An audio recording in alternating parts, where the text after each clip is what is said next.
सो हे hi hello guys. Hopefully आप लोग ठीक ही होंगे।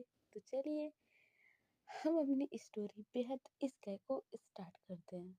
लास्ट पार्ट में हमने सुना था कि जो आरू और तुलसी होते हैं वो बाथरूम में थोड़ा सा रोमांस कर रहे होते हैं कि बीच में बेचारा हमारा अथर्व आ जाता है कबाब में हड्डी, जिससे आरू थोड़ा सा चिढ़ भी जाती है। इधर तुलसी बाथरूम से बाहर आती है और अथर्व को लेकर किचन में चली जाती है। सॉरी, अथर्व को नीचे लेकर चली जाती है और वहाँ से वो किचन में चली जाती है, जहाँ नताशा भाभी के साथ मिलकर वो काम करा रही होती है। जिस पे नताशा भाभी तुलसी को बोलती हैं कि तुलसी, आज पहले जैसा लग रहा है, मुझे तुम्हारी बहुत याद आती थी। जिस पर आरू उन्हें रोकती है और उन्हें बोलती है कि बड़े भैया बुला रहे हैं, आप जाओ। और उसके बाद से वो तुलसी को लेकर कहीं जाने लगती है। अब इसके आगे आरू तुलसी को लिए हवेली से बाहर आती है, जहाँ इस वक्त उसकी जीप थी। आरू अपनी जीप के पास जाती है और तुलसी को जीप में बैठने के लिए कहती है। तुलसी भी बिना किसी सवाल जवाब के चुपचाप जाकर जीप में बैठ जाती है और तुलसी को जीप में बैठाने के बाद आरू भी ड्राइविंग सीट पे जाके बैठ जाती है और कुछ ही देर में उनकी जीप हवा से बातें करते हुए वहाँ से निकल जाती है। आरू अपनी जीप खाली सड़कों पर दौड़ाए जा रही थी। तुलसी को फिलहाल इस वक्त ये तो पता नहीं था कि आरू उसे कहाँ लेकर जा रही है, लेकिन उसने इस वक्त आरू से एक भी सवाल नहीं पूछा था।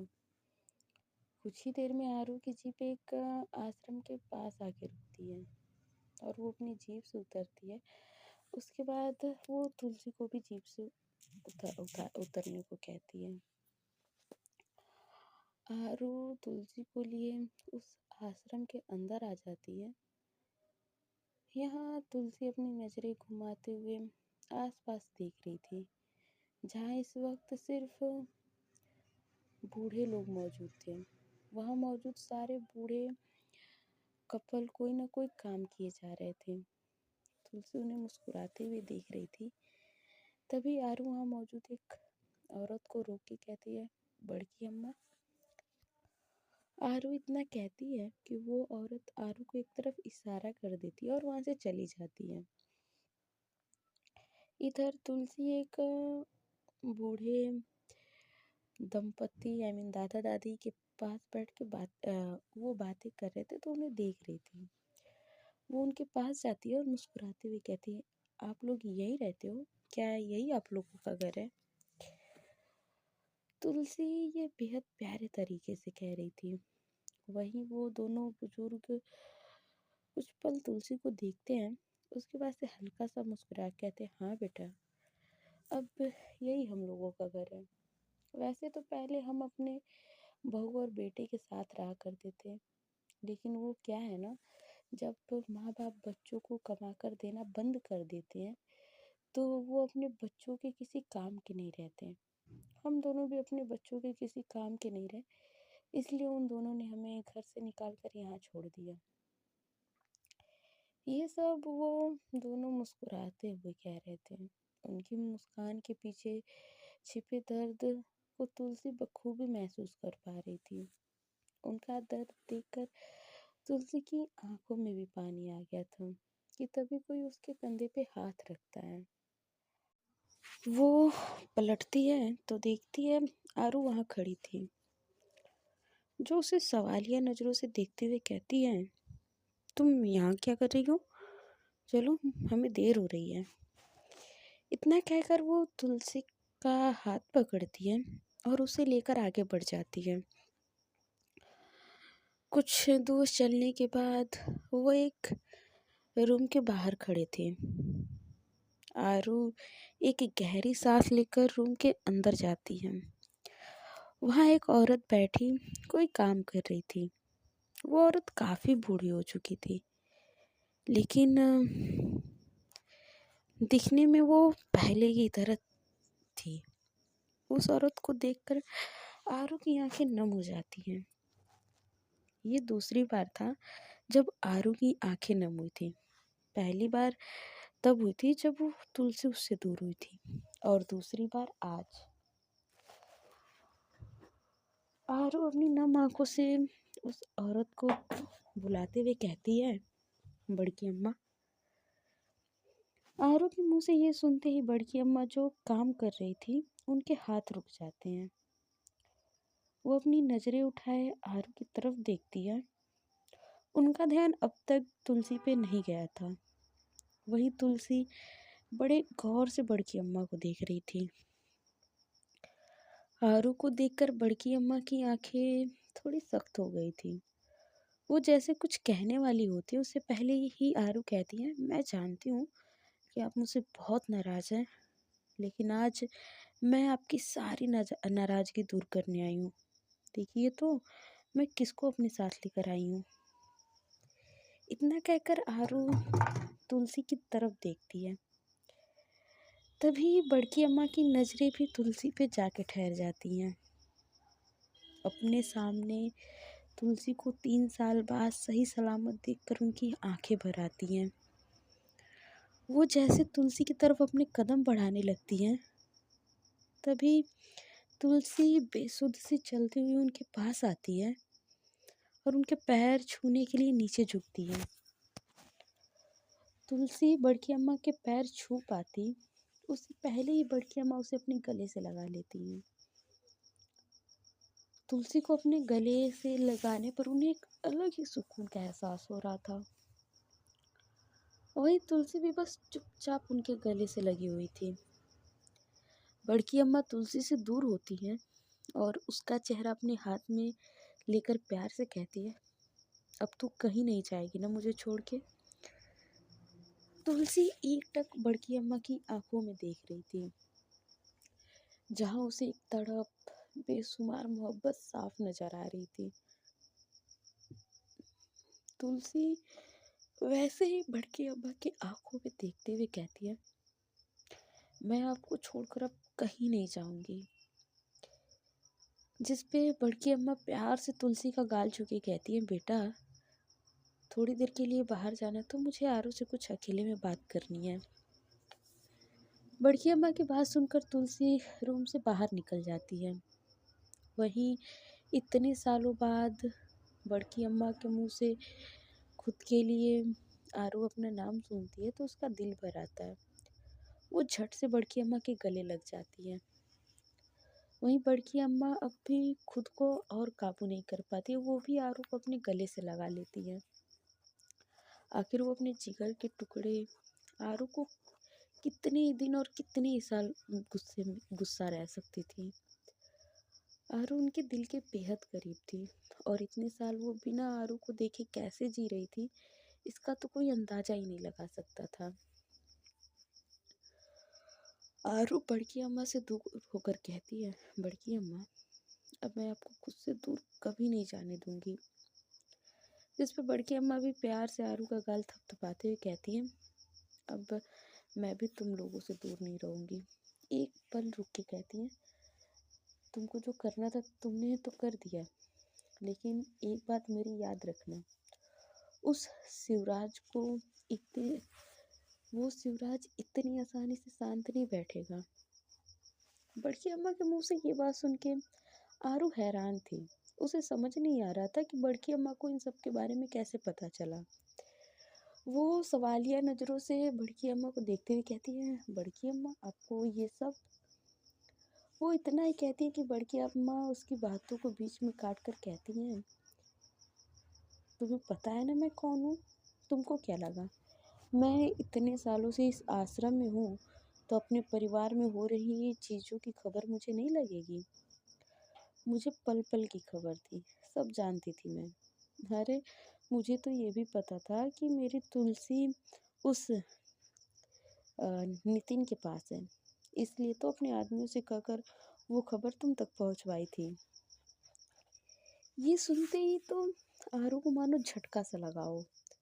वो हैरानी से बड़की अम्मा को देखती कहती है, वो दिन जो मेरे पास तुलसी के कॉलेज की फ़ोटो आई थी और बाकी जो भी चीज़ें आई थी वो सब आपने भिजवाया था? जिस पर बड़की अम्मा हल्का सा मुस्कुराकर अपना सर हाँ में हिला देती है। अब तो आरू के होठों पर भी मुस्कान थी। वो बेहद ही एटीट्यूड से कहती है, आप उस शिवराज और उसके बेटे की फिक्र मत कीजिए। इस बार मैंने जो किया है ना, उसके बाद तो कुछ भी उन दोनों बाप बेटों का चोंच ही बंद हो जाएगा, चाहे बंद ही रहेगा। फिलहाल तो आप हमारे साथ अब हवेली चलिए, सब आपके आने का इंतजार कर रहे हैं। इतना कहकर आरू बड़ी उम्मीद से बड़की अम्मा को देखने लगती है। तभी बड़की अम्मा एक गहरी सांस छोड़ के कहती है, मैं अभी नहीं चल सकती। ऐसे बहुत से काम हैं जो अभी मुझे पूरे करने हैं। लेकिन तुम फिक्र मत करो, बहुत जल्द मैं वापस लौटूंगी। लेकिन तब तक के लिए तुम सबका ख्याल रखना और किसी को भी भनक मत लगने देना कि तुम मुझसे मिलने आए थी। जिसपे आरू भी अपना सर हाँ मिला के वहां से निकल जाती है।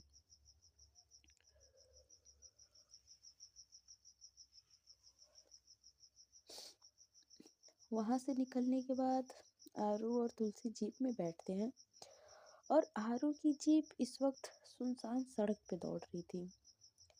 इस वक्त दोनों खामोश बैठे थे। तुलसी के चेहरे पर इस वक्त कोई भी एक्सप्रेशन नहीं था। अचानक से वो अपनी दर्द भरी आवाज में कहती है, आपने मेरा यकीन क्यों नहीं किया था? क्यों मेरे आंखों में आपको उस वक्त सच्चाई नजर नहीं आई थी? तुलसी के इतना कहते ही आरू झट से गाड़ी का ब्रेक लगा देती है।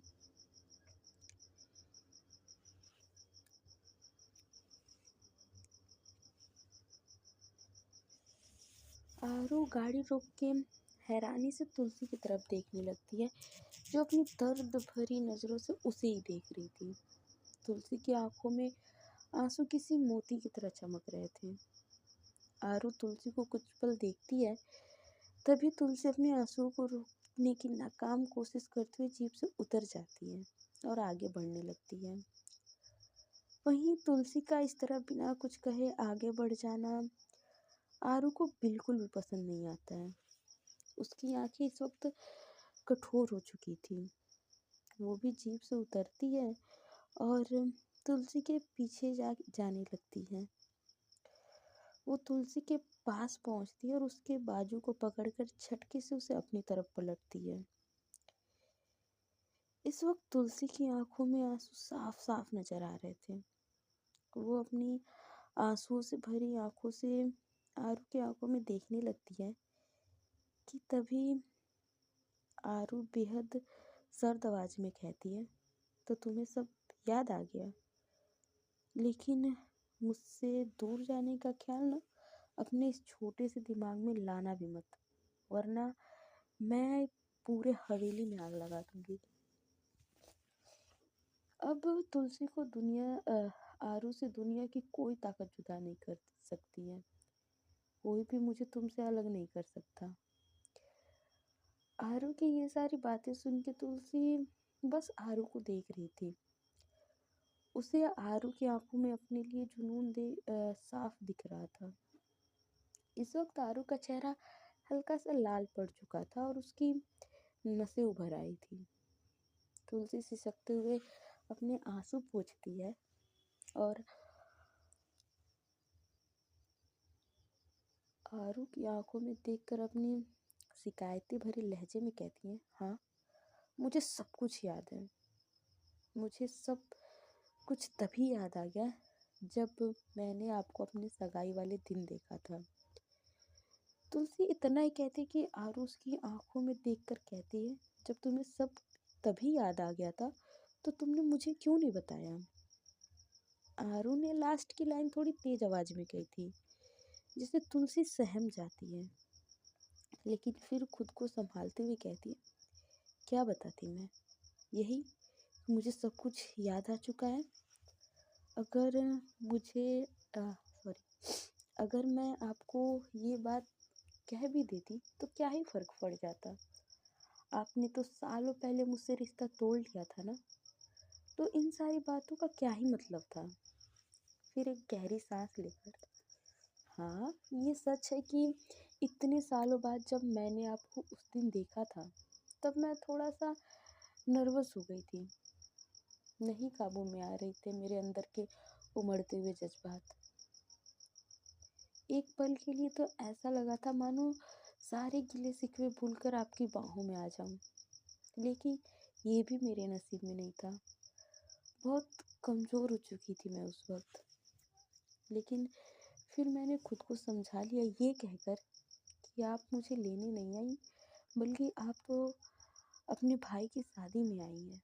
बहुत तकलीफ़ हुई थी उस दिन, जब आपने सारा इल्ज़ाम मेरे ऊपर लगा दिया।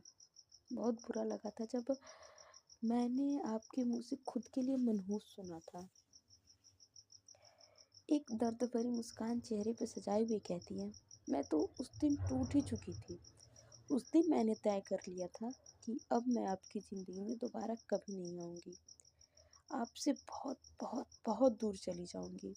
और मैंने ऐसा किया भी। लेकिन अचानक से मेरे बस का एक्सीडेंट हो गया। मैं उस वक़्त ज़िंदगी और मौत से जूझ रही थी। लेकिन फिर भी मैं खुश थी, ये सोचकर कि अब इस ज़िंदगी से पीछा छूटेगा। लेकिन शायद भगवान को ये भी मंज़ूर नहीं था। मेरी जब आँख खुली तो मैं अस्पताल की बेड पे थी और मेरे पास नितिन मौजूद था। उस वक़्त तो दिल चीख-चीख कर रोने का कर रहा था, लेकिन मैंने तो वो भी नहीं किया। फिर सोचा आप तो अपनी ज़िंदगी में आगे बढ़ चुकी होंगी, मैं दोबारा अपनी ज़िंदगी में आपकी ज़िंदगी में कभी नहीं आऊँगी। लेकिन देखिए, भगवान ने हमारी किस्मत फिर से एक बार जोड़ दी। ये सब कहते हुए तुलसी की आँखों में बेहिसाब आँसू बहे जा रहे थे। इस वक़्त उसका दर्द आँसुओं के ज़रिए बाहर आ रहा था। वो चाहकर भी अपने आँसुओं को बहने से नहीं रोक पा रही थी। इन 3 सालों में जितनी दर्द, जितनी तड़प उसके अंदर मौजूद थी, आज वो सब बाहर निकल रही थी। तुलसी इस वक़्त चीख-चीख कर रो रही थी। उस सुनसान जगह, उस सुनसान सड़क पे बस उसकी सिसकियों की आवाज़ गूंज रही थी। आरू बस बिना पलके झपकाए तुलसी को देखे जा रही थी। उसने कभी सोचा भी नहीं था कि उसका एक गलत फैसला तुलसी की ये हालत कर देगा। वो तुलसी की एकमात्र गुनहगार थी। आज तुलसी जिस भी दौर से गुजर रही थी, उसका एकमात्र कारण सिर्फ और सिर्फ आरू थी। तुलसी अभी भी रो रही थी। तभी आरू अपने घुटने के बल बैठकर उसके पैरों के पास गिर जाती है और अपना सर झुका लेती है। तुलसी जो रो रही थी, वो हैरानी से आरू को देखने लगती है। आरू अपनी दर्द भरी आवाज़ में कहती है, जानती हूँ मैं, बहुत गलत किया मैंने तुम्हारे साथ, जिसकी कोई माफ़ी नहीं है। तुम चाहो तो मुझे सज़ा दो, मैं हँसते-हँसते उस सज़ा को कबूल कर लूँगी। लेकिन इस बार मुझसे दूर मत जाना, क्योंकि इस बार तुम मुझसे दूर हुई तो मैं जीती जी मर जाऊँगी। अब मैं तुम्हारे बिना अपनी ज़िंदगी की कल्पना भी नहीं कर सकती। जितना तुम तड़पी हो ना इन 3 सालों में, उतना मैं भी तड़पी हूँ। एक दिन भी ऐसा नहीं गया था जब मैंने तुम्हें याद ना किया हो। सब मान चुके थे कि तुम वापस नहीं आओगी, लेकिन मैं जानती थी कि तुम्हें कुछ नहीं हुआ है, क्योंकि मेरी सांसें चल रही थी और मेरी सांसें चल रही थी, इसका मतलब ये था कि तुम्हारी भी सांसें चल रही हैं। मुझे माफ़ कर दो। आज ये आरू सिंह राजपूत अपनी पत्नी के सामने हाथ जोड़कर माफ़ी मांगते हुए ये वचन देती है कि वो आंसू का एक कतरा भी उसकी आंखों में नहीं आने देगी। दुनिया जहान की खुशियाँ उसके कदमों में रख देगी। इतना कहकर आरू तुलसी के सामने अपने हाथ जोड़ लेती है। वहीं आरू को खुद के सामने इस तरह से हाथ जोड़ता देखकर तुलसी हैरान थी। उसने आज से पहले आरू को इस तरह कभी नहीं देखा था। जो आरू आज तक कभी अपनी माँ के सामने नहीं झुकी थी, वो आरू आज अपनी बीवी के सामने हाथ जोड़े खड़ी थी। ये देखकर तुलसी की आंखें एक बार फिर से नम हो जाती हैं।